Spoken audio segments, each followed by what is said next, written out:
Good afternoon, ladies and gentlemen. I would like to report on the conclusion of the two-day APEC leaders meeting here in Sydney.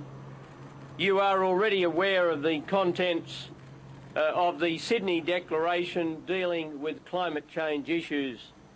That declaration represented a very significant step forward and is part of a process, the next element of which will be the meeting of major economies in Washington later this month, and then the United Nations meeting under the sponsorship and hosted by Indonesia in Bali in December.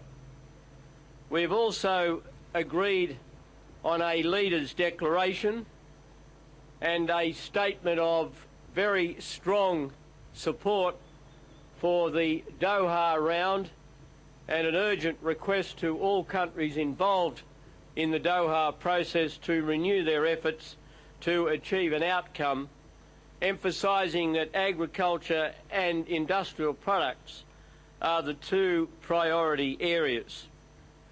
The key elements of the Leaders' Declaration are endorsement of a plan to strengthen regional economic integration, including agreement to continue to examine a free trade area of the Asia-Pacific, agreement to a series of measures to improve the business environment, and also a series of measures to deal with issues of human security, including terrorism, pandemics, contaminated food, energy security, and natural disasters. Leaders also endorsed a number of measures to strengthen and professionalise APEC as an institution. We agreed to revisit the issue of membership in 2010. We welcomed the offer of the United States to host APEC in 2011 and the Russian Federation in 2012. Peru will be our host next year, with Singapore in 2009 and Japan in 2010. This meeting has reaffirmed the premier role of APEC as a regional economic grouping. We all believe that this meeting has left APEC in great shape.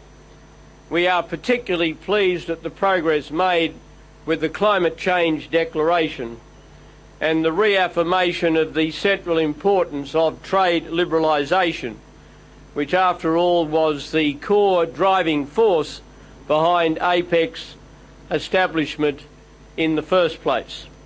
I want, on my behalf and on behalf of the people of Australia, especially the people of Sydney, to thank our guests for coming to this meeting. We've enjoyed having them.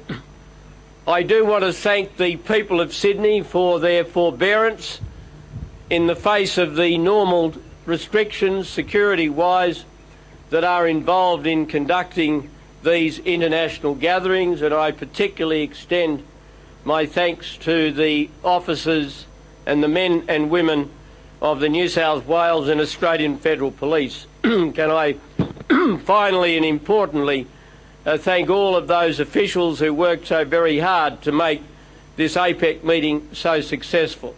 I have enjoyed the privilege of hosting this gathering, and can I say to all of the leaders of the APEC economies, our future as Australians is very much bound up with the future strength and prosperity of the member countries of APEC.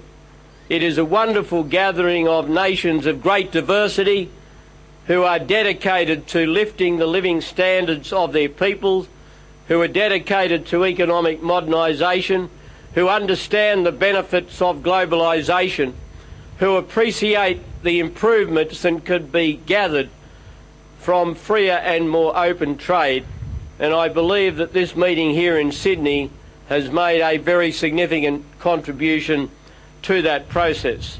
I thank my fellow leaders. I wish them a safe return to their countries, and I look forward to seeing them at future meetings. Thank you very much.